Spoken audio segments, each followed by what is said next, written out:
Baik, bismillahirrahmanirrahim. Assalamualaikum warahmatullahi wabarakatuh. Kita lanjutkan lagi perkuliahan kita.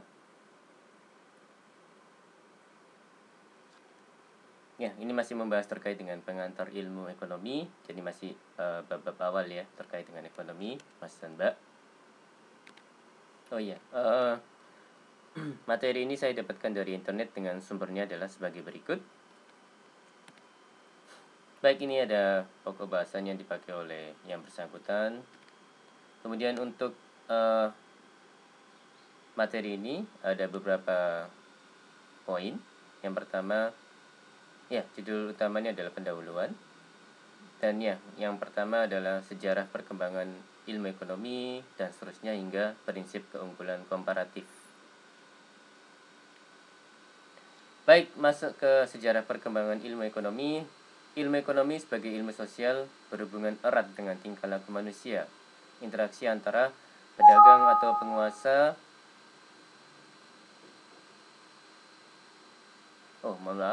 interaksi antara pedagang atau pengusaha, konsumen, investors, pemerintah. Ilmu ekonomi telah dipelajari sejak 350 sebelum Masehi, zaman Aristoteles. Pendapat-pendapat ilmu ekonomi dikemukakan sarjana terdahulu seperti Colbert di tahun 1774 yang terkenal merkantilismenya, yang menganggap perdagangan adalah unsur pokok perekonomian masyarakat. Kemudian ada juga Adam Smith di tahun 1776 yang terkenal dengan bukunya An Inquiry into the Nature and Causes of the World of Nation. Kemudian ada G.M. Keynes pada tahun 1936, bukunya The General Theory of Employment, Interest and Money. Bidang ekonomi terbentuk sebagai satu bidang ilmu pengetahuan setelah 1776. Adam Smith. Pandangan Adam Smith, bapak ilmu ekonomi, adalah kesejahteraan dapat dicapai tanpa campur tangan pemerintah. Market mechanism, invisible hand, dikenal dengan kelompok klasik, dasar microeconomics. G.M. Keynes perlu campur tangan pemerintah dalam kegiatan perekonomian. Pemikirannya menjadi dasar macroeconomics. Sebenarnya inti dari ide teori ekonomi invisible hand adalah kompetisi di antara para distributor atau penjual dan pembeli yang akan menghasilkan relativitas atau kemungkinan terbaik dalam transaksi. Karena hal itu dapat mendorong semua orang untuk melakukan kualifikasi dan peningkatan investasi, sehingga yang akhirnya akan menghasilkan nilai lebih dengan tenaga kerja yang fix atau tetap. Baik, berikut adalah perbandingan dasar pemikiran menurut klasik dan Keynes. Untuk yang kolom sebelah kiri adalah klasik, yang kolom sebelah kanan adalah Keynes. Jadi untuk yang klasik, poin-poinnya adalah tidak perlu campur tangan pemerintah dalam kegiatan perekonomian. Yang kedua, kalaupun ada campur tangan pemerintah, maka kegiatan pemerintah hanya dibatasi pada pertahanan dan keamanan, hukum dan peradilan, penyediaan prasarana umum yang tidak dapat disediakan oleh swasta. Sedangkan untuk poin-poin Keynes adalah perlu adanya campur tangan pemerintah dalam kegiatan perekonomian. Yang kedua, campur tangan pemerintah bertujuan untuk mengatasi penyakit ekonomi, yaitu pengangguran, pertumbuhan ekonomi, dan inflasi. Oke, baik, masuk ke pengertian ilmu ekonomi. Menurut Paul Samuelson, kajian mengenai ilmu ekonomi adalah kajian mengenai bagaimana masyarakat memilih untuk menggunakan sumber daya produksi yang langka di antara berbagai alternatif kegunaannya untuk memproduksi berbagai jenis komoditi dan mendistribusikannya di antara berbagai kelompok. Menurut Winnicott, ilmu ekonomi adalah ilmu yang mempelajari bagaimana masyarakat dapat memenuhi kebutuhan hidupnya. Dan seterusnya ya. Semua definisi tersebut pada dasarnya memiliki pengertian yang cenderung sama. Dalam definisi dalam definisi ilmu ekonomi terkandung pengertian bahwa ilmu tentang bagaimana cara manusia memenuhi kebutuhan. Ilmu ekonomi adalah ilmu tentang pilihan, science of choices. Kemudian ilmu tentang cara pengalokasian sumber daya yang terbatas atau scarcity ya, Mas dan Mbak. Kelangkaan ya, scarcity. Bisa juga disebut seperti itu. Oke, baik. Masuk ke pembagian ilmu ekonomi. Ada ilmu ekonomi makro, yaitu studi tentang perekonomian secara keseluruhan, agregat, pendapatan nasional, investasi nasional, produksi nasional, dan sebagainya. Kemudian ada ilmu ekonomi mikro, yaitu teori yang mempelajari bagaimana sebuah rumah tangga atau perusahaan secara individu membuat berbagai keputusan ekonomi. Merupakan pemecahan dari variabel-variabel ekonomi makro, merupakan teori harga yang mempelajari sumber daya yang terbatas jumlahnya sehingga diperlukan adanya suatu alternatif. Mengapa kita belajar ilmu ekonomi, Mas Tante? Kalau di slide ini ada 2 poin. Manusia mempunyai berbagai macam kebutuhan, baik berupa barang maupun jasa. Barang dan jasa mempunyai sifat kegunaan, utility, dan kelangkaan, scarcity. Oke, berikut terkait dengan macam kegiatan ekonomi. Ada kegiatan produksi, ada kegiatan distribusi, ada kegiatan konsumsi. Alur kegiatan ekonomi antara produksi dan konsumsi bisa dilihat di sini ya. Jadi mulai dari produksi dulu, kemudian ini dari produsen ya. Kemudian ada kegiatan distribusi, ya mendistribusikan produk yang dihasilkan oleh produsen ke konsumen, dan konsumen melakukan kegiatan konsumsi. Seperti itu ya lebih kurang. Oke, ini alur kegiatan ekonomi sederhana. Jadi ada 2 pemain besar, yaitu perusahaan dan rumah tangga. Nah, cara bacanya seperti ini, Mas dan Mbak. Rumah tangga membeli barang dari pasar barang dan jasa. Seperti itu ya. Jadi panah yang putih ini menggambarkan aliran uang, money flow ya. Jadi rumah tangga bisa dikatakan rumah tangga melakukan kegiatan belanja di pasar barang dan jasa. Seperti itu ya. Jadi rumah tangga poin-poinnya adalah membeli dan mengkonsumsi barang dan jasa, memiliki dan menjual faktor produksi, seperti itu. Jadi aliran putih adalah aliran uang. Kemudian yang panah putih adalah panah dari aliran uang, sedangkan panah kuning adalah aliran barang dan jasa ya. Jadi dikatakan kalau di sini pembelian barang dan jasa. Baik, untuk yang bawahnya rumah tangga menyediakan tenaga kerja, tanah, dan modal ke pasar faktor produksi. Nah, pasar faktor produksi poin-poinnya adalah rumah tangga menjual, perusahaan membeli, seperti itu ya. Jadi karena rumah tangga menyediakan tenaga kerja, tanah, dan modal gitu ya, memiliki dan menjual faktor produksi, maka rumah tangga mendapatkan pendapatan seperti ini ya. Jadi mengalir aliran uangnya berasal dari pasar faktor produksi ke rumah tangga berupa pendapatan, seperti itu ya. Untuk yang ini, yang kiri atas, perusahaan poin-poinnya adalah memproduksi dan menjual barang dan jasa, membeli dan mempergunakan faktor produksi.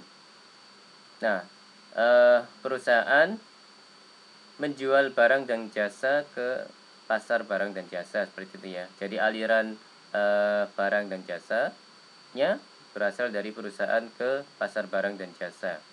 Sedangkan aliran uangnya berasal dari pasar barang dan jasa ke perusahaan berupa penerimaan untuk perusahaan ya. Seperti itu cara bacanya Mas dan Mbak, lebih kurang. Kemudian perusahaan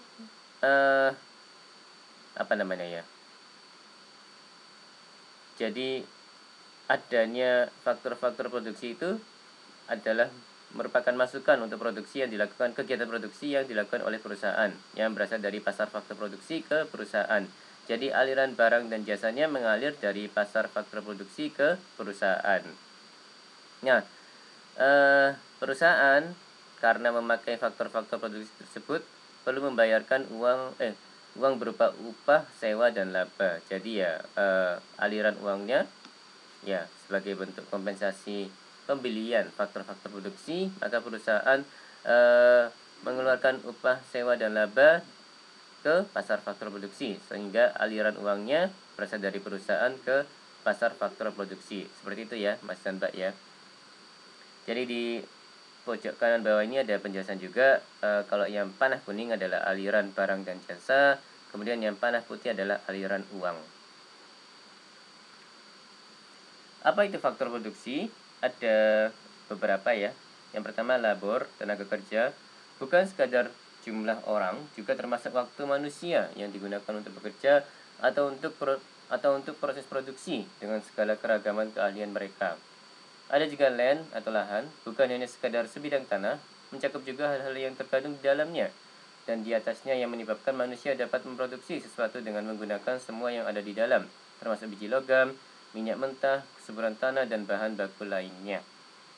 Ada juga kapital modal sebagai sarana produksi bangunan, mesin, kendaraan angkutan, peralatan pertukangan, dan lain-lainnya.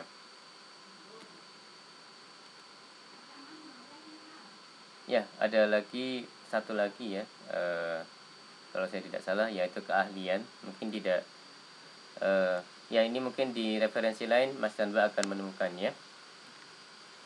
Timbul pertanyaan, apa dan berapa jumlah output produksi? Apa dan berapa jumlah output produksi? Kemudian bagaimana cara memproduksinya? Yaitu teknik apa yang digunakan untuk mengkombinasikan berbagai macam faktor produksi menjadi keluaran tertentu, dan untuk siapa keluaran tersebut dibuat dan bagaimana cara mendistribusikannya. Oke. Kemudian ada konsep terkait dengan production possibility frontier atau batas kemungkinan produksi. Jadi production possibility frontier, batas kemungkinan produksi, poin-poinnya adalah produksi tergantung pada faktor produksi, sumber daya yang ada, dan teknologi. Produsen harus memutuskan seberapa banyak sumber daya mereka yang terbatas untuk menghasilkan produksinya. Misalnya dibatasi 2 jenis output produksi. Contoh, bisa memproduksi kain dan mobil. Seperti itu ya Mas dan Mbak ya. Jadi ini ada contoh dari pemaparan yang terkait dengan production possibility frontier berupa tabel ini ya Mas dan Mbak ya. Jadi ada 6 kemungkinan. Kalau yang ini kolom kedua itu kain, produksi kain. Yang kolom ketiga adalah mobil, produksi mobil. Kalau kain unitnya adalah ratus ribu meter. Kemudian kalau mobil unitnya adalah 1000 unit. Jadi misalnya yang E ini, kemungkinan E ini menghasilkan 400.000 meter kain dan 5.000 unit mobil. Seperti itu ya Mas dan Mbak ya. Jadi ya anggaplah perusahaan bisa memproduksi 2 produk gitu ya. Jadi kain dan mobil, dan kombinasi dari hasil produksinya bisa dilihat di tabel ini. Seperti itu Mas dan Mbak. Baik, ini yang tadi ya, soal yang tadi dipindah ke sini gitu ya maksudnya.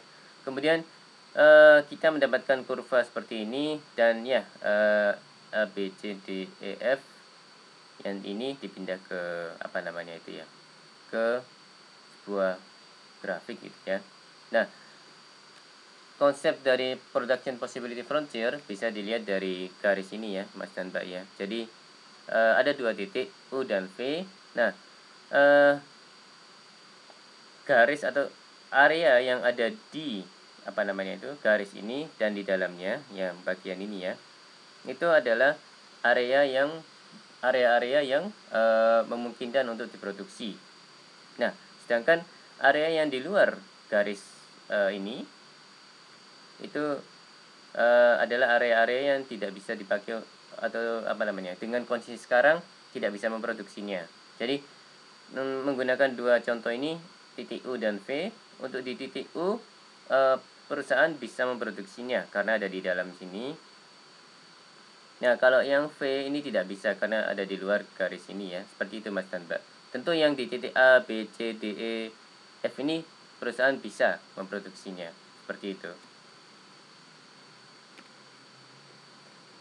Oke, masuk ke pengertian dasar dalam ekonomi normatif dan ekonomi positif.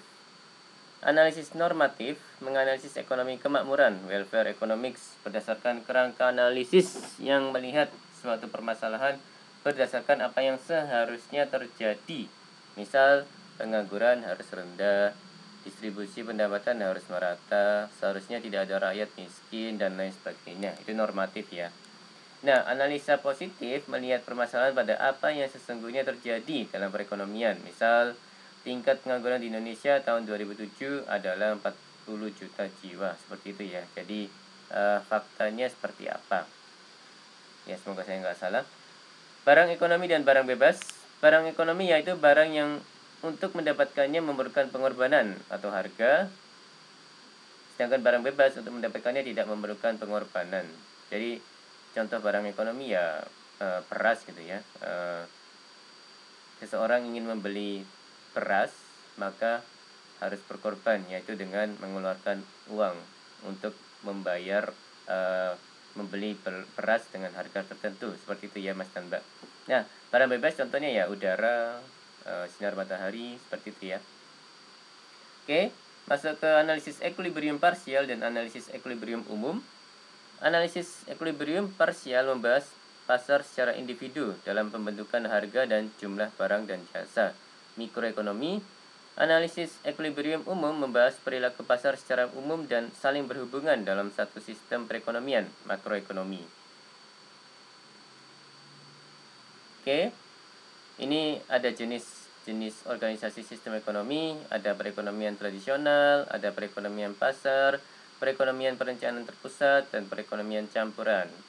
Jadi, perekonomian campuran adalah pemerintah campur tangan dalam kegiatan ekonomi, serta perseorangan diberi kebebasan untuk melakukan kegiatan ekonomi dan menguasai faktor produksi sesuai mekanisme pasar. Oke, ukuran ekonomi makro. Keberhasilan suatu negara mengelola ekonominya secara makro diukur oleh 3 parameter, yaitu output nasional (PDB), nominal versus real, nilai versus pertumbuhan, pertumbuhan versus pemerataan, aktual versus potensial.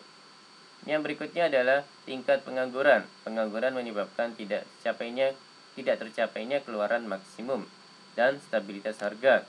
Laju inflasi, indeks harga konsumen.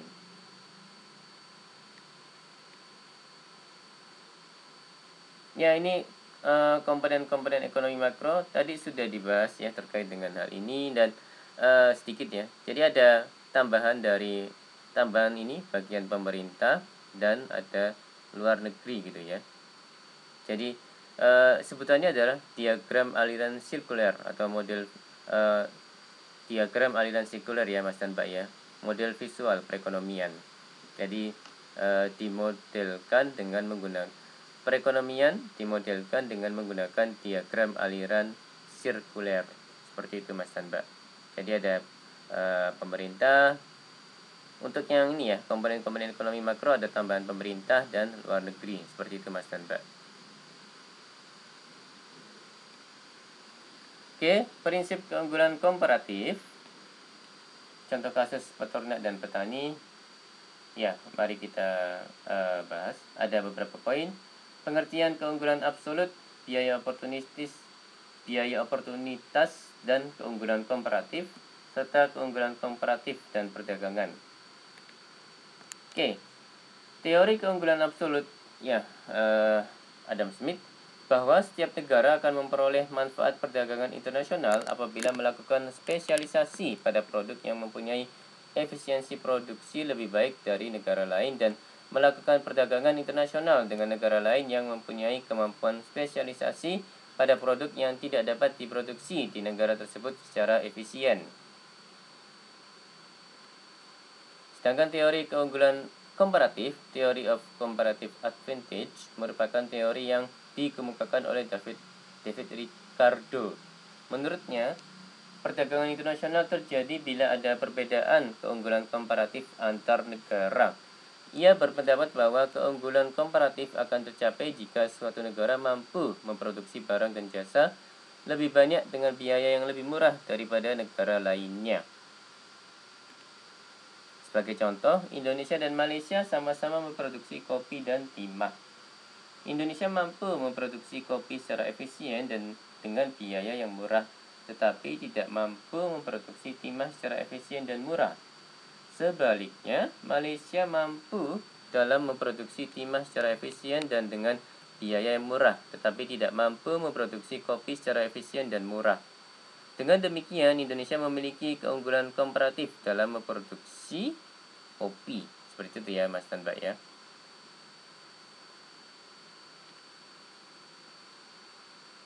Ya ini tadi belum terlihat. Dengan demikian, Indonesia memiliki keunggulan komparatif dalam memproduksi kopi dan Malaysia memiliki keunggulan komparatif dalam produksi timah. Perdagangan akan saling menguntungkan jika kedua negara bersedia bertukar kopi dan timah.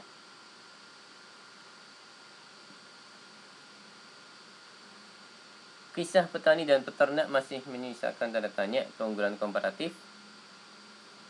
Keunggulan absolut, peternak dapat menghasilkan 1 kg kentang dalam waktu hanya 8 jam, sedangkan si petani memerlukan waktu 10 jam.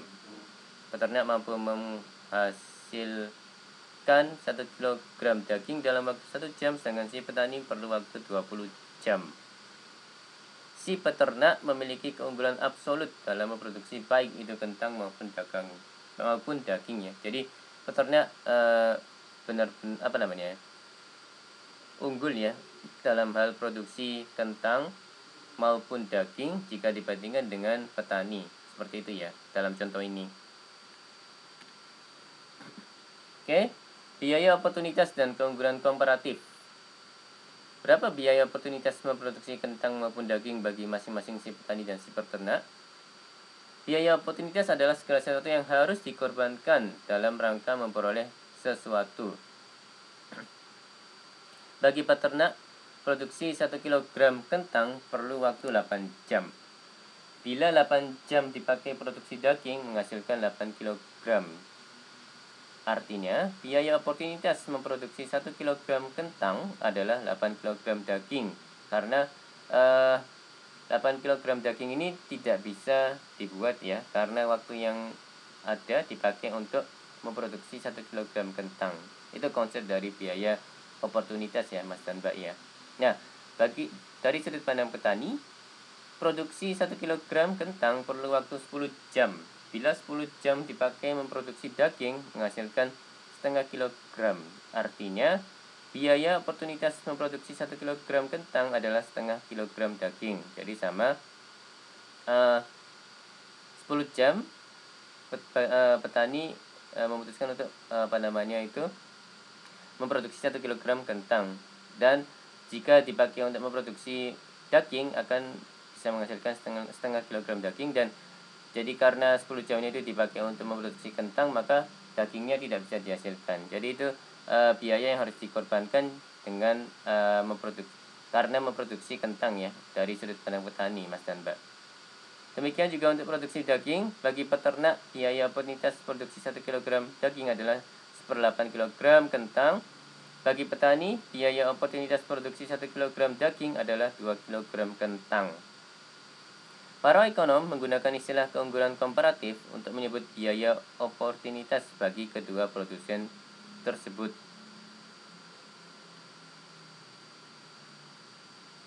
Produsen yang mempunyai biaya oportunitasnya paling kecil dalam menghasilkan suatu barang, yakni yang lebih sedikit mengorbankan barang lain untuk memproduksi barang yang dimaksud, dikatakan sebagai produsen yang memiliki keunggulan komparatif dalam produksi barang tersebut.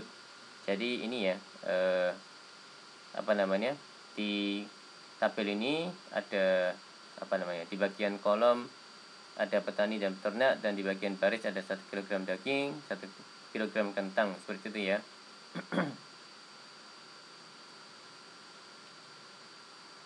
Keunggulan komparatif dan perdagangan, ya ini kasus usulan si peternak. Petani dapat memperoleh 3 kg daging dengan hanya melepas 1 kg kentang, berarti harga 1 kg daging sama dengan sepertiga kg kentang. Harga ini jauh lebih murah ketimbang biaya oportunitas 1 kg daging, yakni 2 kg kentang. Peternak dapat membeli 1 kg kentang dengan 3 kg daging. Harga ini jelas menguntungkan karena lebih murah dibanding biaya oportunitas 1 kg kentang, yakni 8 kg daging. Jadi, jelas bagi si peternak yang menguasai keuntungan absolut daging dan kentang, juga diuntungkan oleh perdagangan yang memungkinkannya membeli kentang dengan harga murah. Kesimpulannya adalah, prinsip keunggulan komparatif menunjukkan bahwa perdagangan itu sesungguhnya menguntungkan semua pihak. Keuntungan perdagangan itu muncul karena masing-masing pihak memusatkan kegiatannya pada bidang atau jenis produksi yang biaya oportunitasnya rendah baginya.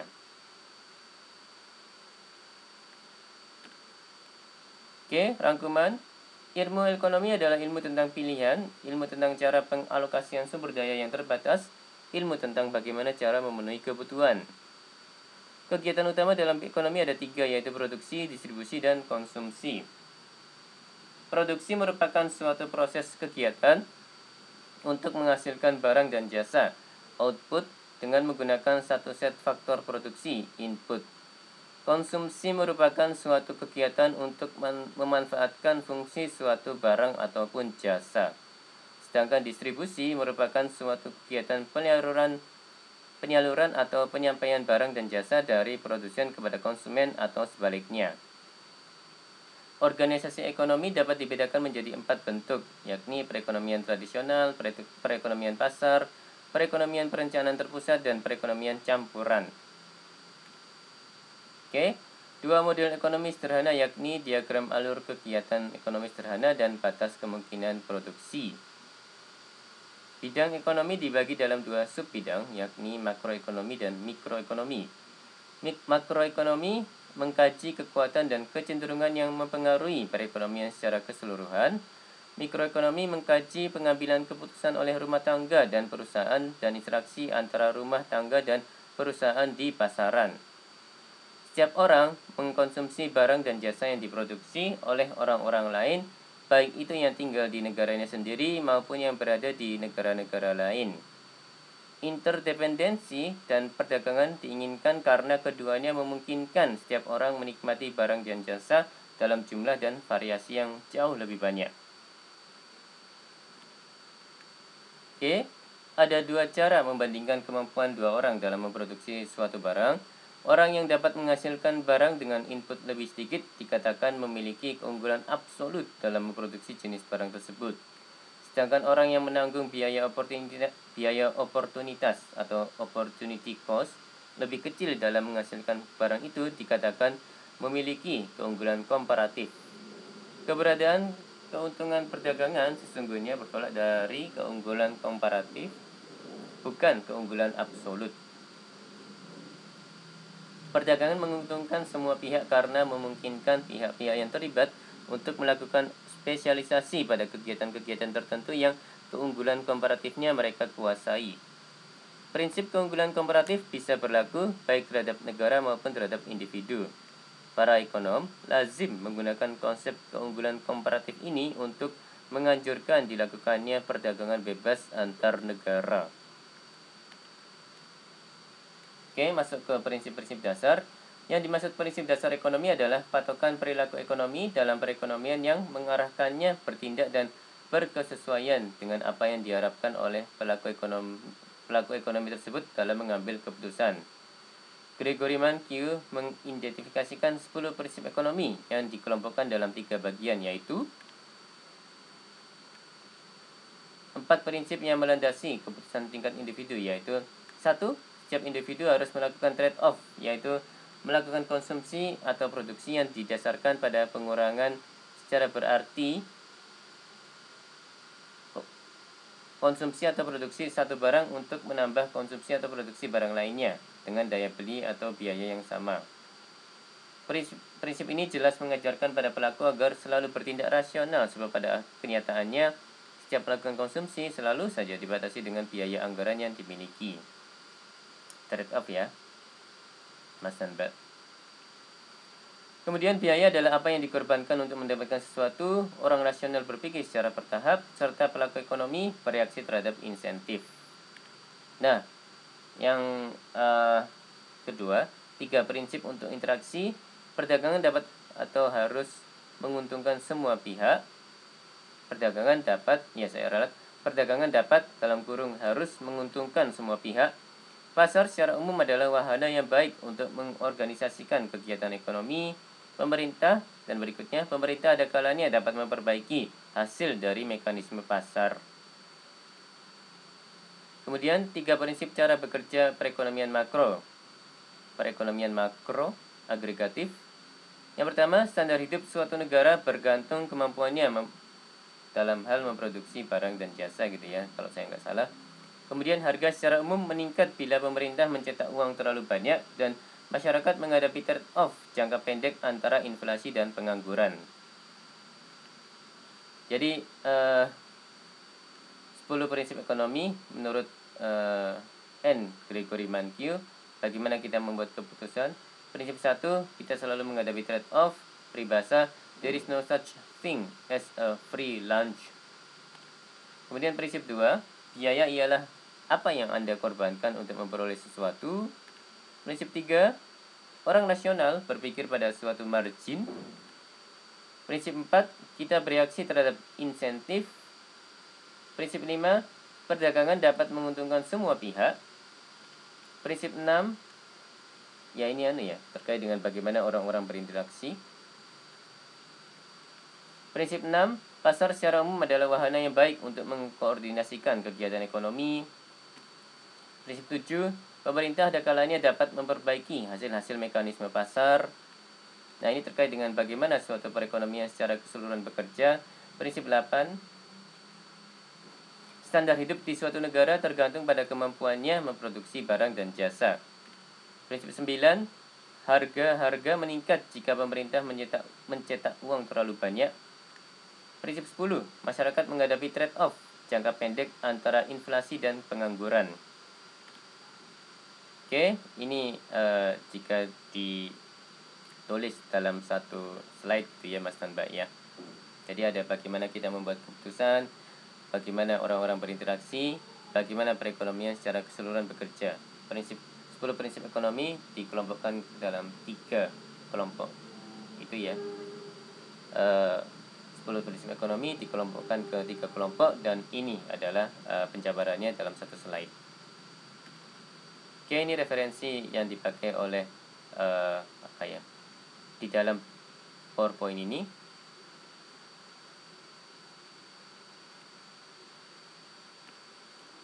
Baik, demikian dari saya. Mohon maaf kalau ada kata-kata yang salah. Wassalamualaikum warahmatullahi wabarakatuh.